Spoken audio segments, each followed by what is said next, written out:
The train hissed into the dusty station of Silver Bluff like a wounded animal. Passengers stepped off in pairs or groups, clutching luggage, calling for cabs, scanning the crowd for familiar faces. But one woman stood alone. She wore a faded shawl wrapped tight around her shoulders and boots too large for her small feet. Her dress was torn at the hem and stained with soot.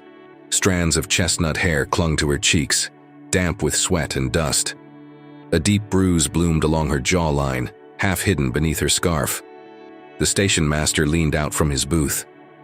"Name?" She blinked slowly. The question wasn't cruel, just routine. "I don't have one," she said after a pause. Her voice was low, cracked like dry earth. He frowned.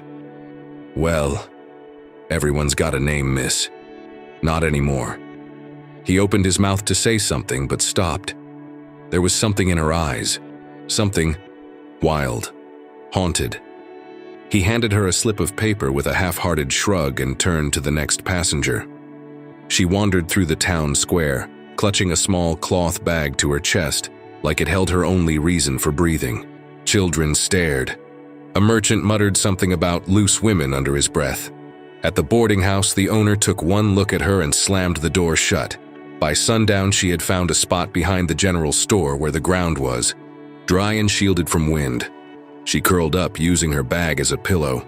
The stars blinked overhead like distant, uncaring gods. That night she didn't sleep. Not really. The cold bit at her bones, and the voices of drunken men in the alley kept her awake. One of them passed close and laughed. "Pretty one, that," he slurred. "Bet she'd be grateful for company." Another laughed. Footsteps approached. Her hand reached instinctively for the shard of glass she kept hidden in her boot. But then, everything went quiet. A shadow moved at the end of the alley, broad shoulders, heavy boots, a long coat that brushed the ground. The man didn't say a word, but the drunks sobered immediately. One of them whispered, "Grady," and they both vanished like rats chased from a barn. She peeked through the cracks of her makeshift shelter. The man stood in silence, looking in her direction. Even in the darkness, she could feel the weight of his gaze. He didn't step closer, didn't offer food, didn't offer words, just watched. When she woke the next morning, the town was already buzzing with rumors. That woman, no name, no ring, probably a runaway. "I heard she came from the east where the fire happened." Weston Grady looked at her. No, he wouldn't. He's not that kind of man. Maybe he just saw something familiar. She wandered through town again, trying to find work. The bakery sent her away. The tailor laughed in her face. No references, no surname, no chance. By dusk, she returned to the alley. Her body ached, her stomach gnawed with hunger. She leaned her head against the wall and let the tears come, silent and slow. A shadow fell over her again. She looked. Up, it was him, Weston Grady. His face was unreadable, scars lined his jaw. His eyes were like smoke, gray, shifting, hard to hold on to. He didn't speak. He simply reached out his hand. She stared at it for a long time.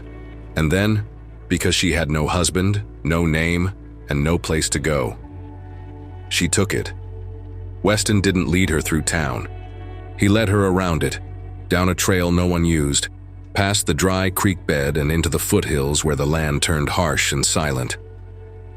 His horse walked slow, like it understood the woman behind the saddle hadn't eaten properly in days. She didn't speak.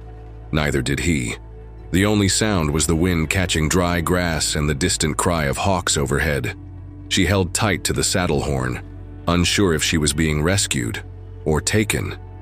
When they arrived, the cabin looked like it had grown out of the mountain itself.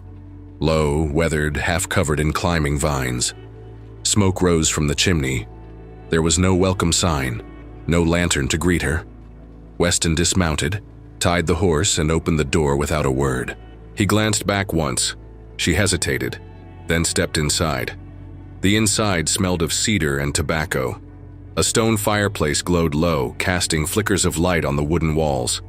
There were 2 rooms, one with a cot, the other with a large, sturdy bed. Weston pointed to the cot and set a basin of water on the table. Bread and beans were already out, still warm. She moved slowly, uncertain. "Why are you helping me?" she whispered. He didn't answer, just turned and disappeared through the door to the other room. The next morning, she woke before the sun. A blanket, one she didn't remember pulling over herself, lay tucked beneath her chin. Outside, the sound of an axe echoed through the hills. She stepped to the window and saw him, Weston Grady, shirt damp with sweat, splitting logs with the focus of a man trying to forget something. The town didn't forget either. At the saloon, whispers spread fast. "He took her up there." "No, one's been in that cabin since the fire. She's trouble, mark my words." But Weston didn't care. He returned only once, to the blacksmith, and when asked about the woman, he simply stared until no one dared ask again. Back at the cabin, she cleaned in silence, scrubbed the table, mended a torn curtain. She didn't owe him anything, but doing something, anything, made the silence less unbearable. That night, as she sat by the fire with a cup of weak tea, Weston finally spoke. "Eat, sleep, leave when you're strong." She looked up. His voice was deep, but quiet. She studied his face, scarred, hollow, not cruel, but carved by grief. "I have nowhere to go," she said. He didn't respond, just stared at the fire, jaw tight. Outside, a storm rolled in. Wind howled through the cracks of the cabin. But for the first time in weeks, she didn't feel afraid. She didn't even know his story, and he didn't ask for hers. But something unspoken settled between them that night, like the silence was holding its breath. The next morning, the mountains were dusted with frost. She stood by the fire, cradling a chipped mug in her hands. Weston had already gone out. He always left before dawn, always returned at sundown. Never explained where. She wasn't sure how many days had passed. Maybe 3, maybe 6. The rhythm of the cabin was simple. Silence, work, warmth. It was more than she'd had in months. But the silence was beginning to feel heavy. That evening, she followed him. Quietly, not far, just to the edge of the ridge, where he always disappeared. She kept her distance, hidden by scrub trees. From behind a rock, she watched him kneel beside a crude wooden cross. 2, actually. One small. He didn't pray, didn't cry, just sat there for a long time. His head bowed, shoulders stiff. The wind pulled at his coat. She stepped on a twig. His head snapped around. Their eyes met. She froze. Weston stood, walked, straight to her.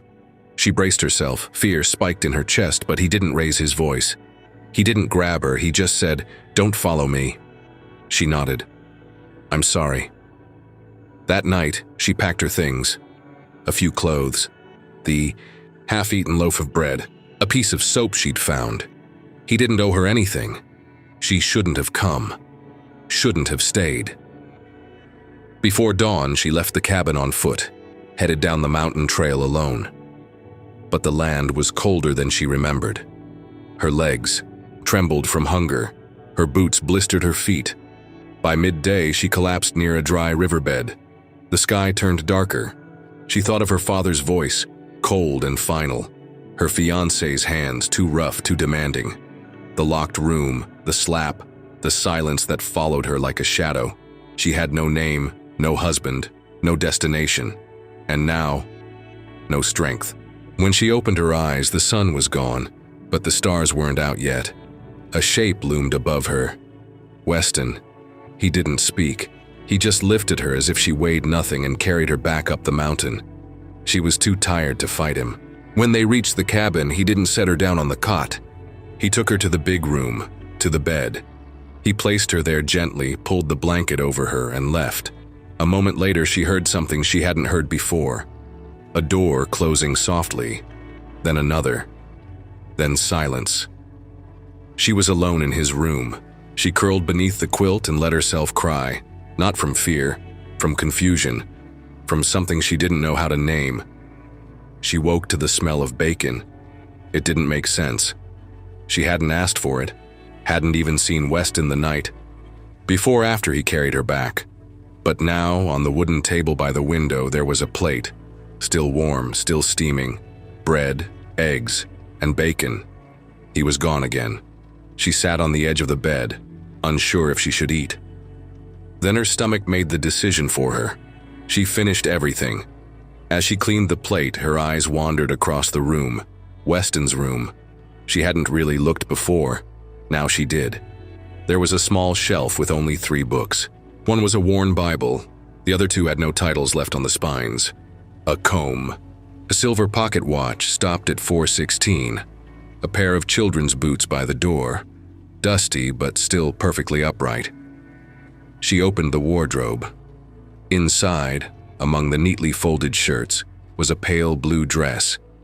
Lace at the collar. Tiny, delicate. Buttons. Clearly not hers, clearly not recent. Behind it, tucked into the corner, was a toy horse, wooden, hand-carved. A name was etched on the bottom, Lily. Her fingers trembled as she placed it back. Later that day, Weston returned with firewood. She waited for him to say something about the room, the breakfast, her escape. He said nothing. At dinner, she finally asked, "Was the blue dress hers?" He didn't look up, just stirred his stew. She tried again. "Your wife?" Still nothing. Finally, he said, "They burned. 5 winters ago." The air in the cabin thinned. "I was in town when it started. Couldn't get back fast enough."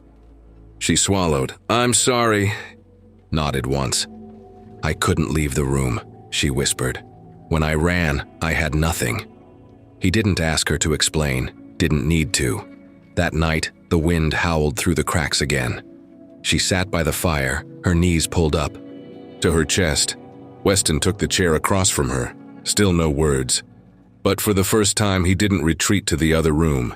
He stayed, and as the fire crackled and the shadows danced, the ghosts in the house seemed to settle. Not gone, just quieter. The frost thickened as the days passed. Each morning, Weston rode out before she woke. Each evening, he returned with something. Full firewood, potatoes, dried apples. He never asked where she came from, never asked her name. She didn't offer it. One morning, she woke with her hands shaking. The chill felt sharper, deeper. Her breath caught in her throat. When she stood, the room spun. She collapsed near the hearth. When she opened her eyes, Weston was kneeling beside her. His coat smelled of pine and smoke. She tried to speak, but only a dry croak escaped. Without a word, he lifted her in his arms and carried her back to bed. Over the next 3 days, she drifted in and out of fever. Cool cloths on her head, bitter herbs on her tongue. Strong arms holding her steady when she shivered too hard to stay still. She saw glimpses. Weston's face close to hers, eyes clouded with concern. His rough hand brushing sweat-drenched hair from her forehead, the firelight flickering on the wall. The shape of him dozing upright in the chair beside her bed. He didn't leave her, not once. When she finally awoke for good, the fever broken. She found herself beneath a different quilt, heavier, softer, and someone had braided her hair. She turned her head. Weston sat by the window, half asleep. He looked tired, paler than usual, but solid, present. "You stayed," she whispered. He looked at her, slow and calm. "Of course I did." It wasn't affection, it wasn't obligation. It was something else, something older, like instinct. That evening, she managed to eat. Again. He placed the bowl gently in front of her and sat across the table. The candle between them flickered. "Thank you," she said softly. He didn't answer, but after a pause he asked, "You got a name?" She hesitated, then shook her head. "Not anymore." He nodded slowly. The silence stretched between them, not uncomfortable, just full. Outside, snow began to fall, slow and soft, like ash from a long dead fire. Inside, she watched Weston's hands as he cleaned his rifle. The scar on his knuckle, the way he moved with care, and for the first time, she wasn't afraid of him. She was afraid of what she might feel for him if she stayed much longer. She was stronger now, Each morning she rose before the fire died. She swept the floor, gathered water from the creek, and kneaded bread with numb fingers. Weston never asked her to do any of it, but he never stopped her either. There was rhythm now, stillness without silence, comfort without closeness, until the day she opened the chest in the barn. She hadn't meant to snoop. She was looking for extra blankets, but the lid creaked open easily and something called her in. Inside was a faded photograph, creases at every edge. Weston stood beside a red-haired woman, smiling softly. Between them, a little girl with a missing front tooth and a crooked bow. She traced the girl's face with her thumb. Underneath the photo lay a charred scrap of fabric. It might have once been part of a dress. Pale blue, just like the one in the wardrobe. At the bottom of the chest was a letter, half burned, its edges crumbling. Only a few words remained. Waited all night. She was coughing again. Please come home, Weston. I'm scared. Her breath caught. She closed the chest and sat in the straw, heart pounding. The past had teeth, and they were sharp. That night she didn't speak at dinner. Weston noticed. You find it? He asked. She looked up. He wasn't angry, not even guarded, just tired. I wasn't supposed to be gone that long, he said. They had smoke in their lungs by the time I got there. The doctor said, too late. She blinked back the sting behind her eyes. I'm sorry. I buried them behind the ridge, he continued. But I couldn't bury the sound. I still hear it, when I sleep, when I don't. I hear things too, she said. Her voice shook. Slammed doors. My father's voice, my own name before they took it from me. He stared at her, quiet. You didn't take me, she added. You saved me, even if you didn't mean to. The wind knocked against the windows, like it wanted in. Neither of them moved, but for the first time Weston looked at her, not like someone who didn't belong, but like someone who had every right to be there. That night, as the fire burned low, she reached into her bag and pulled out a tiny, wrinkled paper. A birth record, her real name. The last thing she'd taken when she ran. She looked at it for a long time, then fed it to the fire. The snow melted slowly. In Silver Bluff. Spring was near, but the cold still clung to the hills. Down in town, gossip returned like thawing rivers. She's still up there? Living with him like a wife? Something's not right. No decent woman would stay with Weston Grady. And then came the man in the brown coat. Sheriff Eli Burns hadn't walked through those streets in nearly 2 years. Not since Weston broke his brother's jaw in a saloon brawl that no one dared talk about. Now he was back, with a badge, a new star on his chest, and a telegram in his pocket. It was from the capital, about a missing woman, daughter of a prominent judge. Last seen boarding a westbound train, suspected runaway, possibly abducted. He recognized her the moment he saw the sketch. Burns took a horse and headed into the hills. She was hanging clothes in the morning light when the dog barked. Once, then again.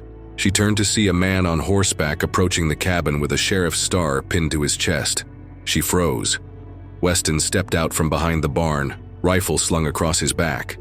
His eyes were hard, unreadable. The sheriff tipped his hat.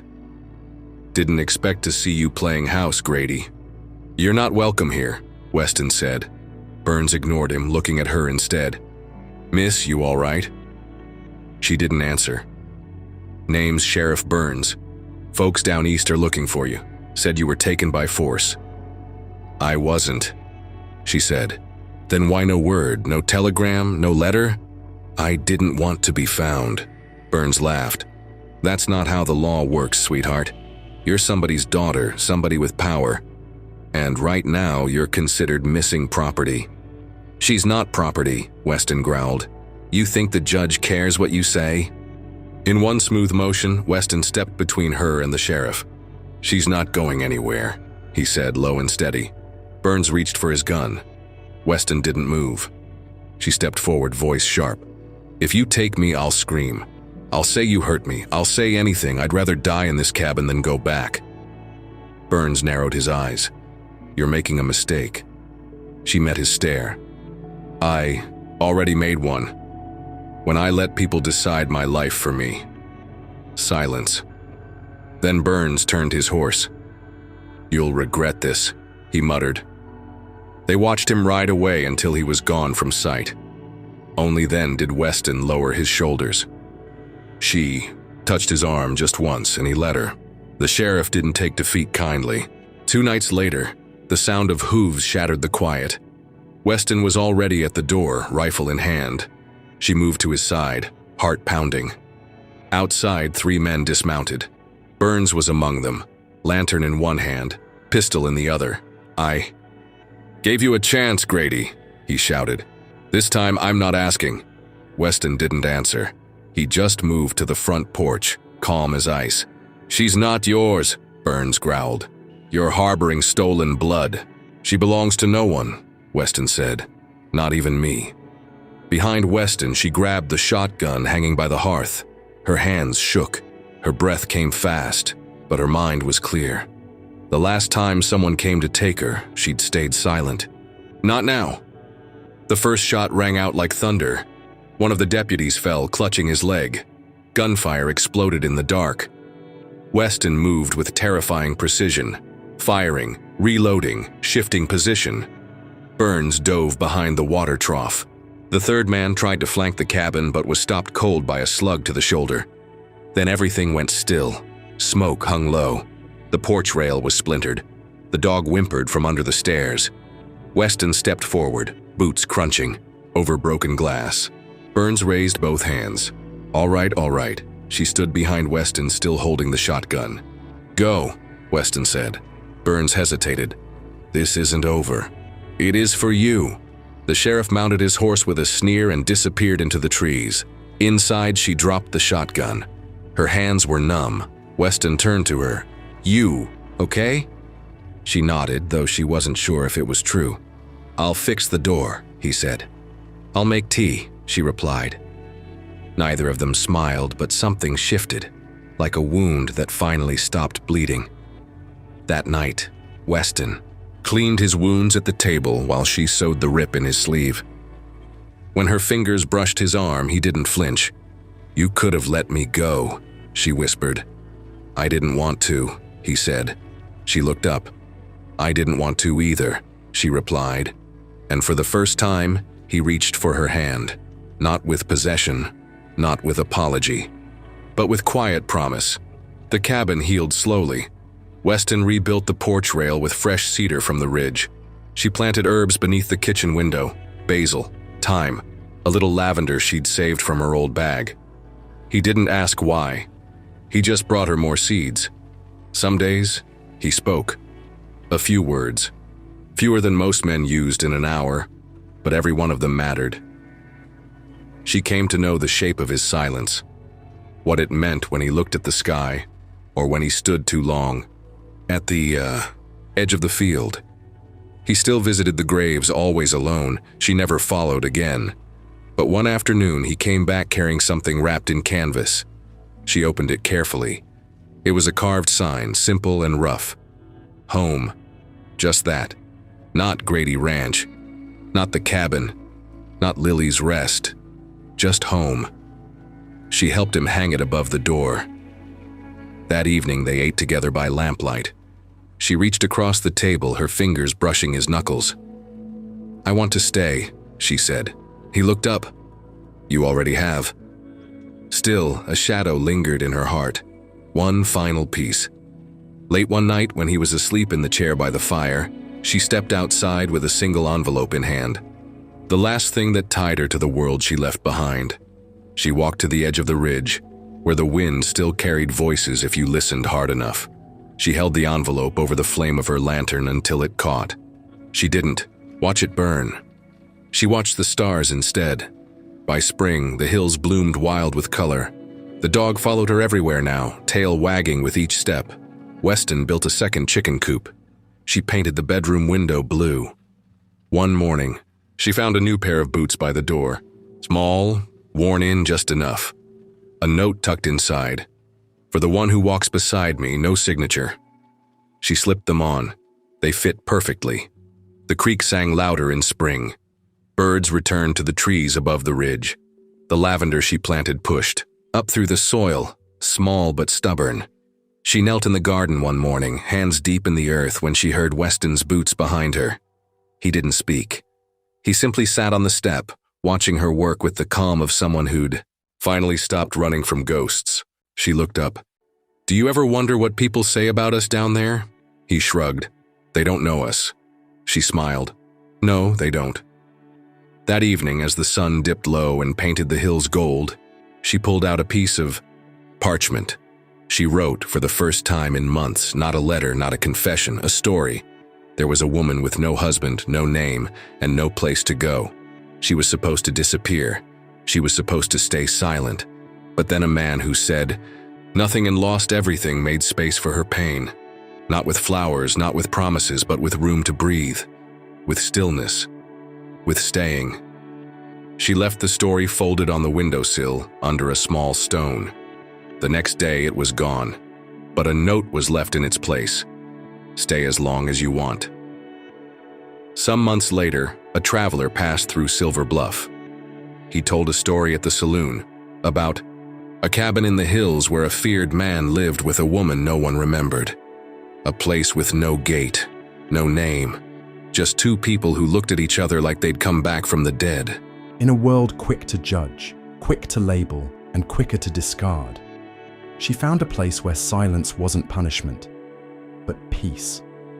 Where her name wasn't something she needed to defend, but something she got to choose again.